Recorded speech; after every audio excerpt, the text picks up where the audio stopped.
আল্লাহ যদি আপনার কোনো অকল্যাণ করেন, আল্লাহ যদি আপনার কোনো বিপদ দেন, সেই বিপদ থেকে আপনাকে কেউ রক্ষা করতে পারবে না। সুবহানাল্লাহ বলবেন না? আর আল্লাহ পাক যদি আপনাকে কোনো কল্যাণ দিতে চান, সেই কল্যাণ থেকে আপনাকে কেউ ফিরাইতে পারবে না। এই বিশ্বাস মনের মধ্যে রাখুন। এটাই হচ্ছে ঈমান। ঈমান বিল্লাহ, আল্লাহর প্রতি ঈমান। এই শিক্ষা আমাদেরকে দেয়। আমাদের কপাল পুড়ছে কেন? কপাল পুড়েছে তো এই কারণে, আল্লাহকে ছেড়ে দিয়ে মানুষ মাজারে গিয়ে সেজদা দিয়েছে, কবরে গিয়ে সেজদা দিয়েছে, বেশরা ফকিরদের কাছে গিয়েছে। তাসাউফ একটি মহান বিষয়, একটি পবিত্র বিষয়। এই বিষয়টাকে ব্যবসায় পরিণত করা হয়েছে এবং তাওহীদের কনসেপশন ক্লিয়ার না থাকার কারণে শিরক এবং বিদআত চরমভাবে বেড়েছে। মানুষ এগুলির কাছে গিয়ে সাহায্য কামনা করেছে, যার ফলে আল্লাহ পাক নারাজ হয়েছে। মুমিন ব্যক্তি ঈমান বিল্লাহ, মুমিন ব্যক্তিকে এই ট্রেনিং দেয়, সে আত্মমর্যাদা সম্পন্ন হবে। সে কখনোই কারো কাছে হাত পাতবে না, তার মর্যাদা এত বাড়বে। সে রিস্কের ব্যাপারে, মানুষ তো রুজিটারই একটু বেশি, রুজি না হইলে বাঁচবে কি করে, রিস্কের জন্যই সে সংগ্রাম করে। হক কথা বলতে গলা আটকে আসে। এই কথাটা যদি বলি তাহলে আর যদি দাওয়াত না হয়, এই কথাটা যদি বলি তাহলে যদি চাকরি না থাকে, এই কথাটা যদি বলে ফেলি তাহলে যদি জেলে যাই। এইসব হীনমন্যতায় পেয়ে বসে যারা ঈমান বোঝে নাই। আর ঈমান যাদের উপলব্ধি হয়েছে, ঈমানের বুঝ যাদের এসেছে, ঈমান তাদেরকে শিক্ষা দিয়েছে, রিস্কের জন্য হক কথা বলা থেকে বিরত থেকো না, কারণ রিস্কের মালিক কে? আল্লাহ রাব্বুল আলামিন বলেছেন, ইন্নাল্লাহা হুয়ার রাজ্জাকু যুল কুওয়াতিল মাতিন। নিশ্চয়ই যেন আল্লাহই হচ্ছেন মহান রিজিক দাতা, নিরঙ্কুশ শক্তির অধিকারী। রিস্কের মালিক হচ্ছেন তিনি। খেতে দেওয়ার মালিক কে বলেন? সবাই বলেন মালিক কে? কাজী হক কথা বলতে আপত্তি কোথায়? এই মসজিদে চাকরি না থাকে আরেক মসজিদে হবে, এই মাদ্রাসায় চাকরি না থাকে আরেক মাদ্রাসায় হবে। এই চাকরি ছাড়া আল্লাহ আপনারা খাওয়াইতে পারবে না, এটা বিশ্বাস করেন নাকি? তাহলে হক কথা বলতে আপত্তি কোথায়? হক কথা বলার লোকের সংখ্যা কমে গিয়েছে, কথা ঠিক কিনা? হক কথা বলা হচ্ছে না বলেই তো সাহস পাচ্ছে ইসলাম বিরোধীরা, সাহস পাচ্ছে নাস্তিক আর মুরতাদেরা। আল্লাহ রাব্বুল আলামিন কোরআনে কারীমের মধ্যে বলেছেন, ওয়ামা মিন দাব্বাতিন ফিল আরদি ইল্লা আলাল্লাহি রিজকুহা। এই পৃথিবীর বুকে এমন কোন বিচরণশীল জীব নাই যেই জীবের রিস্কের দায়িত্ব আমি আল্লাহ বা নিজ হাতে উঠায় নেই নাই। বিশ্বাস হয় না? এত বড় কথা। সমস্ত প্রাণীর রিস্কের দায়িত্ব কার হাতে? কার হাতে? আমার দেশে সরকার আছে, পৃথিবীর প্রত্যেকটা দেশে সরকার আছে, আছে না? সরকারবিহীন দেশ আছে কিনা আমি জানি না, সব দেশেই সরকার আছে। আর প্রত্যেকটা সরকারের ফরেন মিনিস্টার আছে, হোম মিনিস্টার আছে, তারপরে ফুড মিনিস্টার আছে, এগ্রিকালচার মিনিস্টার আছে, আছে না? মন্ত্রণালয় আছে না? এর মধ্যে একটা মন্ত্রণালয় হলো খাদ্য মন্ত্রণালয়, ঠিক কিনা? এই খাদ্য মন্ত্রণালয় একজন মন্ত্রীও আছে, আছে না? খাদ্য মন্ত্রণালয়ের একজন মন্ত্রী আছে, একটা সরকার আছে। তারপরেও মানুষ না খাইয়ে মরে, মরে কিনা? না খাইয়ে মরে কিনা? গতকাল আলোচনায় বলেছি, এই পৃথিবীর অন্তত অর্ধেক মানুষ অনাহারে, অর্ধাহারে কাটায়। তাহলে গভর্নমেন্ট আছে, খাদ্যমন্ত্রীও আছে, কিন্তু মানুষ না খেয়ে মরছে। অবশ্য খাদ্যমন্ত্রীরা কোনোদিন না খেয়ে মরছে এগুলি শোনা যায় না। তাহলে দেখুন, এরকম একটি গভর্নমেন্ট আল্লাহরও আছে। আল্লাহর একটা গভর্নমেন্ট আছে না? সেই আল্লাহর যে গভর্নমেন্ট, সেই সরকার, আল্লাহর যে সরকার, সেই সরকারের এরকম কোন মন্ত্রণালয়, কোন বিভাগকে ভাগ করে আলাদা আলাদা মন্ত্রণালয় তৈরি করা হয় নাই। সবটার মালিক কে? এখন আপনারা একটা কথার জবাব দেন, এই পৃথিবীতে মানুষ বেশি না ছাগল, গরু, পাখি, পোকা, মাকড়, স্থল প্রাণী, জলচর প্রাণী, স্থলচর প্রাণী, উভচর প্রাণী, এই প্রাণীগুলি বেশি না মানুষ বেশি? কারা বেশি? কারা বেশি? প্রাণী জগৎ বেশি। তাহলে আমাদের সরকারগুলি, পৃথিবীর সরকারগুলি প্রত্যেকটা আলাদা আলাদা সরকার, এবং তাদের দেশের উৎপাদন আছে, এক্সপোর্ট ইম্পোর্ট, বিভিন্ন রকমের ব্যবসা বাণিজ্য আছে। এই সব কিছু থাকা সত্ত্বেও মানুষ না খেয়ে মরে। আর আল্লাহর যে সরকার, সেই সরকারটার দিকে তাকিয়ে দেখুন তো, এই অসংখ্য পাখি আকাশে ওড়ে। গত বছর 50,000 পাখি সাইবেরিয়ায় না খেয়ে মারা গেছে, এরকম কোন রিপোর্ট পাওয়া গেছে? অন্তত 40,000 লোট্টাফিশ না খেয়ে মরে ভাসে উঠছে চট্টগ্রামের কর্ণফুলীতে। এরকম কোন আপনারা কোন নমুনা পেয়েছেন? আপনার সুন্দরবনের ভেতরে হাজার হাজার বাঘ আর হরিণ ক্ষুধার জ্বালায় না খেয়ে মারা গেছে, এরকম কোন রিপোর্ট পাওয়া গেছে? পাওয়া যায়নি। কারণ এই গভর্নমেন্ট কে চালায়? আল্লাহ পাক চালায়। সকলকে খেতে দেন, সকলকে খেতে দেন। আল্লাহ রাব্বুল আলামিন বলছেন, وَكَأَيٍّ مِّن دَابَّةٍ لَّا تَحْمِلُ رِزْقَهَا اللَّهُ يَرْزُقُهَا وَإِيَّاكُمْ। কোন জীবই নিজের সঙ্গে খাদ্য সংগ্রহ করে নিয়ে আসে নাই। সমস্ত জীবের খাদ্য আমি সরবরাহ করি, তোমাদেরকেও আমি খাদ্য সরবরাহ করি। খেতে দেওয়ার মালিক কে? আল্লাহ পাক। এই জমিন থেকে আল্লাহ পাক খাদ্য দিচ্ছেন, আকাশ থেকে খাদ্য দিচ্ছেন। আমাদের রিস্ক এই জমিনে নয়, আমাদের রিস্ক কোথায়? আসমানে। আসমান থেকে আল্লাহ পাক রিস্কের ব্যবস্থা করে থাকেন। সুতরাং ঈমান প্রথম যে শিক্ষাটা দিল, ঈমান বিল্লাহ প্রথম যে শিক্ষাটা দিল, সেই শিক্ষাটা হলো এই যে আমি আমার মাথা নত করতে পারবো না, আমার আত্মমর্যাদা সৃষ্টি হবে ব্যাপারে যে আমি পৃথিবীর কোন মন্ত্রীর গোলাম নই, কোন প্রেসিডেন্টের গোলাম নই, কোন পীর বুজুর্গের গোলাম নই, কোন মানুষের গোলাম নই। আমি গোলাম কেবলমাত্র কার? জোরে বলুন। সে আল্লাহ পাকের গোলাম, যার হাতের মুঠায় সমস্ত প্রাণীর জীবন। তিনি আমাকে খেতে দেন, তিনি আমাকে পড়তে দেন, তিনি আমাকে সাহায্য করেন, তিনি আমাকে বিপদ থেকে বাঁচান। ঈমান। 2 নম্বরে ঈমান বিল্লাহ মানুষকে যে শিক্ষা দেয়, সে শিক্ষাটা হচ্ছে মুমিনকে নিরহংকার বানায়। সুবহানাল্লাহ বলেন। মুমিন ব্যক্তির ভিতরে কোনো অহংকার জায়গা পাবে না। সে বিনয় হবে, বিনম্র হবে, নিরহংকার হবে। কারণ হচ্ছে আল্লাহ পাক তাকে বলেছেন, ওয়া হুয়াল কাহিরু ফাওকা ইবাদি। আল্লাহর কর্তৃত্ব থেকে বেরিয়ে আসার ক্ষমতা কোনো মানুষের নাই। আল্লাহ পাক বলেছেন, ইয়া মা'শারাল জিন্নি ওয়াল ইনস, হে পৃথিবীর মানুষেরা আর জিনেরা, ইন ইসতাতা'তুম আন তানফুযু মিন আকতারিস সামাওয়াতি ওয়াল আরদ, যদি সম্ভব করতে পারো আমার আকাশের নিচের থেকে, আমার জমিনের উপর থেকে বেরিয়ে যাও। আল্লাহ পাক বলেন, ফানফুযু লা তানফুযুনা ইল্লা বিসুলতান, কখনোই সম্ভব হবে না আমার আকাশের নিচ থেকে, আমার জমিনের থেকে বেরিয়ে যাওয়া। সুতরাং আমার কর্তৃত্ব থেকে বেরিয়ে যাওয়ার কোনো উপায় নাই, আমার কর্তৃত্বের মধ্যেই থাকতে হবে। সেই জন্য কোন অহংকার মুমিন বান্দার মধ্যে হতে পারে না। কিসের অহংকার করবেন? স্বাস্থ্যের অহংকার করবেন। কতটা স্বাস্থ্যের মালিক হয়েছেন?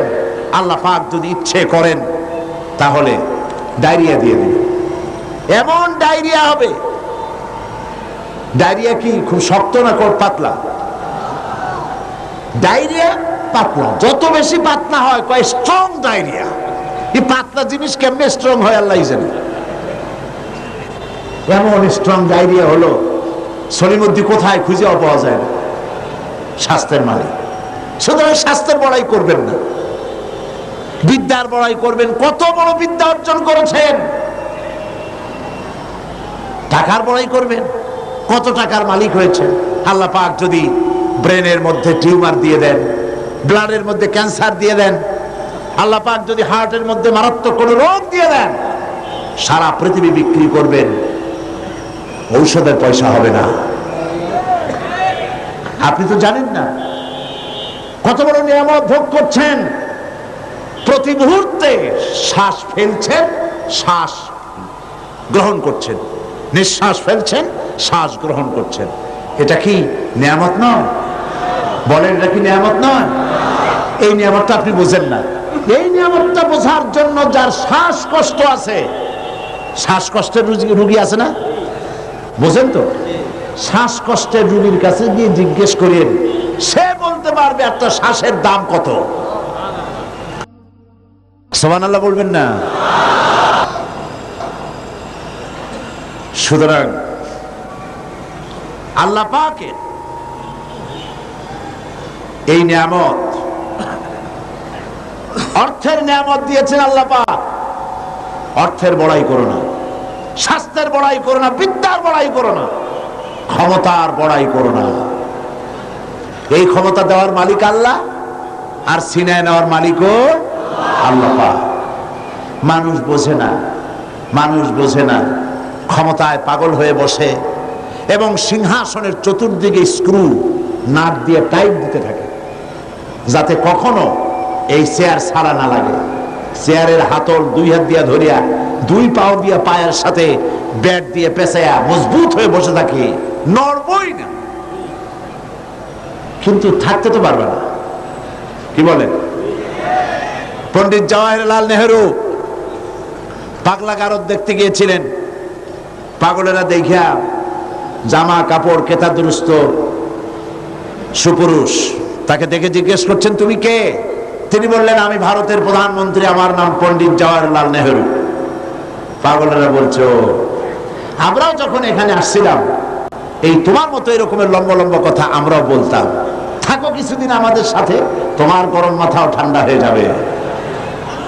কাজী ক্ষমতায় যারা থাকে, ক্ষমতায় গিয়ে আল্লাহর ক্ষমতাকে ভুলে যায়, জনগণকে ধোঁকা দেয়। কিন্তু সময় যখন হয়, আল্লাহ যখন সিনায় নেন ক্ষমতা, তখন রক্ষা করতে কেউ।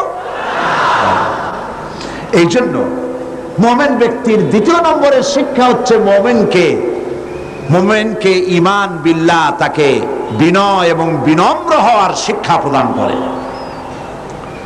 ঈমান তাকে শিখায়, ওয়ামা বিকুম বিনিমাতিন ফামিনাল্লাহ। আল্লাহ পাক বলেন, যে নিয়ামতই তোমরা লাভ করেছো আল্লাহ পাকের পক্ষ থেকে, আল্লাহর নিকট থেকেই তা এসেছে। সুতরাং অহংকার করো না, আল্লাহ পাক নিষেধ করেছেন। কোরআনে কারীম বলছে, ওয়ালা তামশি ফিল আরদি মারহান ইন্নাকা লান তাখরিকাল আরদা ওয়ালান তাবলুগাল জিবালা তুলা। আল্লাহ পাক বলেন, অহংকার করে আমার জমিন উপরে হেঁটো না, অহংকার করে পদাঘাত করে আমার জমিনটাকে বিদীর্ণ করে দিতে পারবে না, আর অহংকার করে লাভ দিয়া আমার পাহাড়ের উচ্চতাও ছাড়াই যেতে পারবে না। পারবে? অহংকারের ঠেলায় সালামও দিতে চায় না। আছে কিনা এরকম মানুষ? সালামও দিতে চায় না। তুমি যে অহংকার করো, তুমি কি পারবে তোমার পাও দিয়া লাথি মেরে জমিনটারে ভাড়ায় দিতে? তুমি কি পারবা লাভ দিয়ে পাহাড়ের উচ্চতা ছাড়াই যেতে? তাহলে কেন অহংকার করো? বরং মুমিন বান্দার খাসলাত হচ্ছে এই, কোরআন বলছে, ওয়াইবাদুর রাহমানিল্লাযীনা ইয়ামশুনা আলাল আরদি হাওনা। দয়াময় আল্লাহর বিশিষ্ট বান্দা যারা, তারা দুনিয়ার বুকে বিনয়ের সাথে তারা চলাফেরা করে, অহংকারের সাথে তারা চলাফেরা করে না। এটা হলো ঈমানের শিক্ষা। এই শিক্ষা কি আমরা গ্রহণ করব? আল্লাহ যেন কবুল করেন, বলেন আমিন। আমরা কেউ যেন অহংকার না করি, কখনো না, কখনো যেন অহংকার আমাদের মধ্যে জায়গা না পায়। কিবর, অহংকার, আত্মম্ভরিতা কবিরা গুনাহ, এর থেকে আল্লাহ পাক আমাদেরকে রক্ষা করুন, বলি আমিন।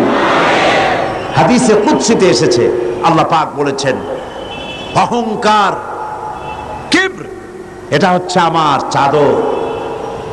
যে ব্যক্তি কিবর করে, অহংকার করে, সেজন্য আমার চাদর নিয়ে টানাটানি করে। নাউজুবিল্লাহ, কত বড় গোস্তাখ, বেয়াদব, আল্লাহ চাদর নিয়ে টানাটানি করে। নাউজুবিল্লাহ।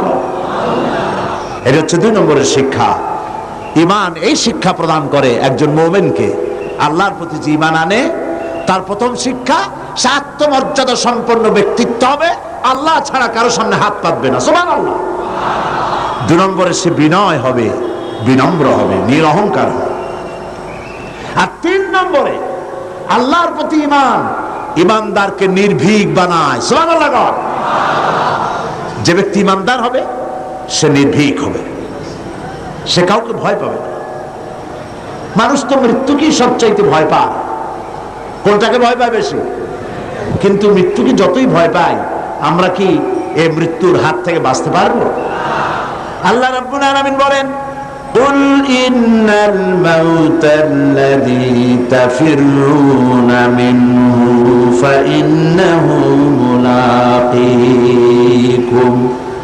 মরণ থেকে পালাও তুমি, মরণ তোমায় লইবে ঘিরি, যদিও সুদূর আকাশ পানে লুকাও সেথায় লাগিয়েছে। হে মহারোগের ঔষধ নাই, হে মহারোগের চিকিৎসক নাই, নাই সে ঔষধ জগতে, খুঁজিয়া কাতর হইলে কি হবে, পারিবে না তারে ফিরাতে। আকাশে গিয়ে যদি সিঁড়ি লাগায়, আকাশে গিয়েও যদি কেউ লুকায়, মৃত্যুর থেকে বাঁচার কোনো পথ নাই। মৃত্যু এক অবধারিত মহাসত্য, এ মৃত্যু হবেই। সুতরাং এই ক্ষণস্থায়ী জীবনকে কেন সেই অনন্ত জীবনের জন্য উৎসর্গ করে দিবেন?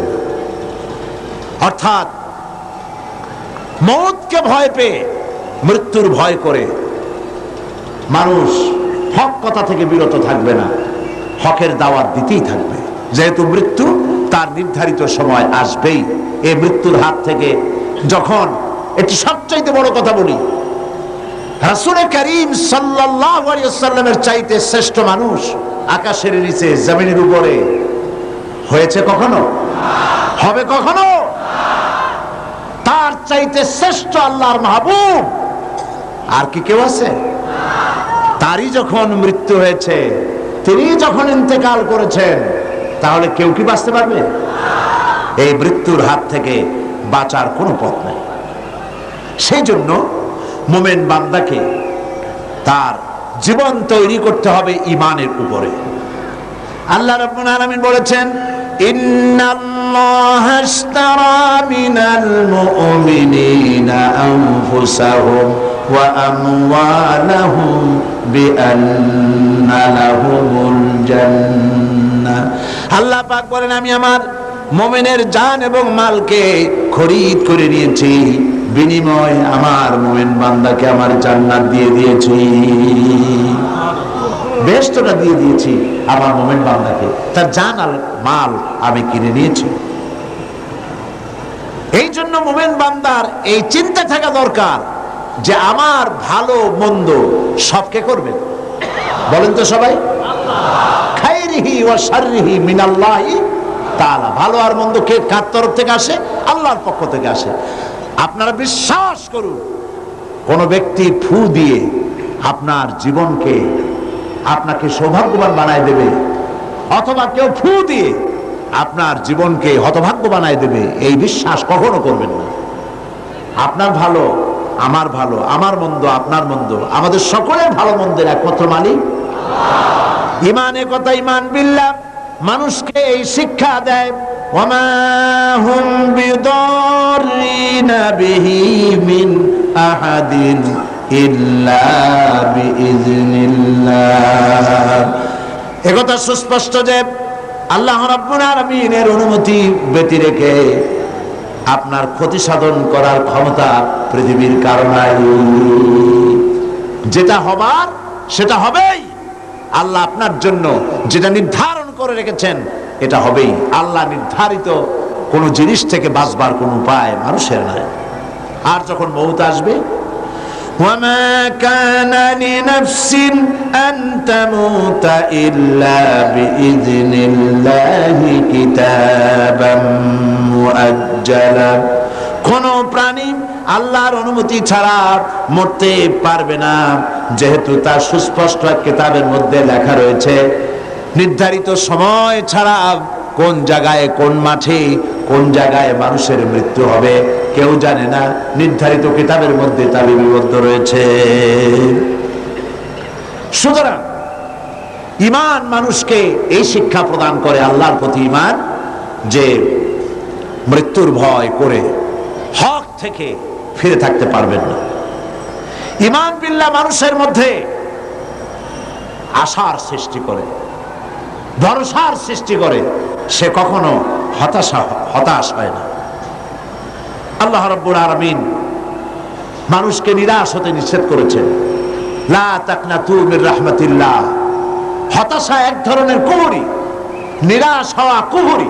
এই জন্য আল্লাহ পাক নিরাশ হতে নিষেধ করেছেন। মুমিনের ভিতরে আল্লাহ পাক আশাবাদ সৃষ্টি করেন, এটা হলো ঈমানের দাবি। আল্লাহ পাক কোরআনে কারিমে বলেছেন, ওয়ামান ইয়াকনুত মির রাহমাতি রাব্বিহি ইল্লা যাল্লুন। আল্লাহর রহমত থেকে কেবলমাত্র পথভ্রষ্ট লোকেরাই হতাশ হয়, নিরাশ হয়, আর কেউ নিরাশ হয় না। আল্লাহ পাকের রহমত থেকে নিরাশ হওয়া ঈমানের পরিপন্থী। এই জন্য ঈমানদার লোকেরা যখন রোগাক্রান্ত হয় তখন সে নিরাময়তার দিক থেকে ভেঙে পড়ে না, হতাশ হয় না, কারণ আল্লাহর প্রতি ঈমান তাকে বলে আল্লাযী খালাকানি ফাহুয়া ইয়াহদিন। তিনি আমাকে সৃষ্টি করেছেন আর তিনি আমাকে পথ প্রদর্শন করেছেন। ওয়াল্লাযী হুয়া ইউতঈমুনি ওয়া ইয়াসকিন। আর তিনি আমাকে আহার করান, তিনি আমাকে পান করান। ওয়াইযা মারিদতু ফাহুয়া ইয়াশফিন।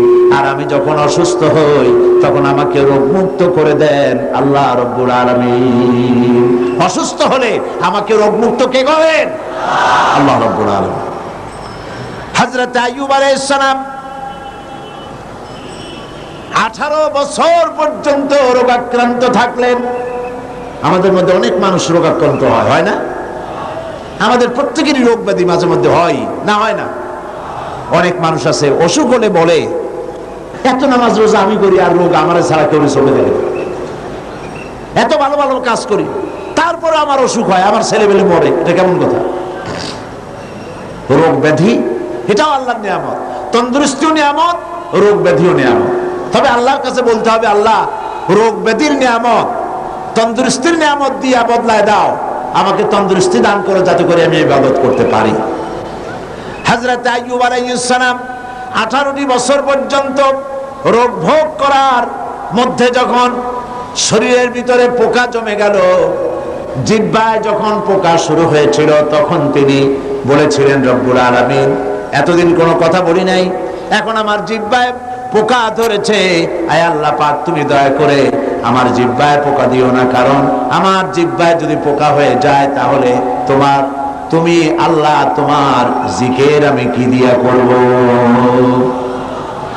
আল্লাহ পাকের কাছে বললেন আন্নী মাসানি আদ-দুররু ওয়া আনতা আরহামুর রাহিমিন। আয় আল্লাহ আমি অসুস্থ হয়ে পড়েছি আর তুমি হচ্ছো পরম করুণাময় দাতা এবং দয়ালু, আমাকে রোগমুক্ত করে দাও।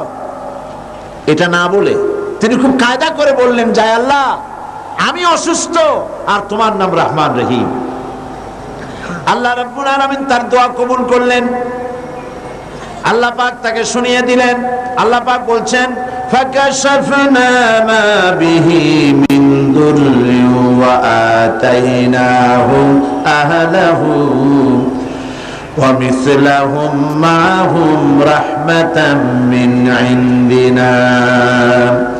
আমি তার কষ্ট দূর করে দিলাম এবং তাকে কেবল তার পরিজনই ফেরত দিলাম না, বরং তার সঙ্গী সাথী যারা ছিল তাদেরকেও আমি ফেরত দান করে দিলাম। আল্লাহ পাক হযরতে আইয়ুব আলাইহিস সালামকে 18 বছর রোগ শোক ভোগ করার পর পূর্ণ সুস্থতা দান করে দিলেন। কোরআন শরীফে নজির এই সব ঘটনা আল্লাহ উল্লেখ করেছেন এই জন্য, যাতে করে আপনাদের কাউকে হতাশায় পেয়ে না বসে। হতাশ হওয়া এটা ঈমানের পরিপন্থী। এবার দেখুন হযরত ইয়াকুব আলাইহিস সালাম, প্রাণ প্রিয় সন্তান হযরত ইউসুফ আলাইহিস সালামকে তিনি হারিয়ে ফেলেছেন।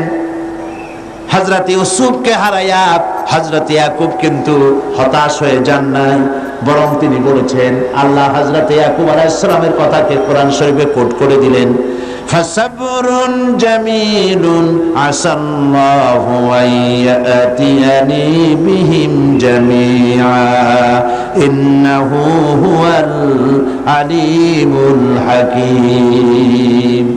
ধৈর্য ধারণ করাই উত্তম। ফাসাবরুন জামিল, উত্তম ধৈর্য ধারণ করলাম, এটাই উত্তম। হয়তো শীঘ্রই আল্লাহ পাক আমাকে, আমার সন্তানকে আমার নিকট ফিরিয়ে দিবেন, এই কথা তিনি হতাশ হন নাই, বরং আল্লাহর প্রতি তিনি আশাবাদ ব্যক্ত করেছেন। আর আল্লাহ পাক তার এই দোয়া কবুল করেছেন। হযরত ইউসুফ আলাইহিস সালামকে তার পিতার কাছে আল্লাহ ফিরিয়ে দিয়েছেন, দেন নাই? কি বলেন, দেন নাই আল্লাহ পাক? হযরত ইউনূস আলাইহিস সালাম মাছের পেটের মধ্যে চলে গেলেন, মাছ তাকে গিলে ফেলল। ইউনূস আলাইহিস সালামকে গিলে মাছ নদীর অতল তলদেশে চলে গেছে। বাঁচার কোনো পথ নাই, মাছের পেটের ভিতরে দরজা নাই, জানালা নাই, ছিদ্র নাই, বেরোতে পারেন এমন কোনো জায়গা নাই।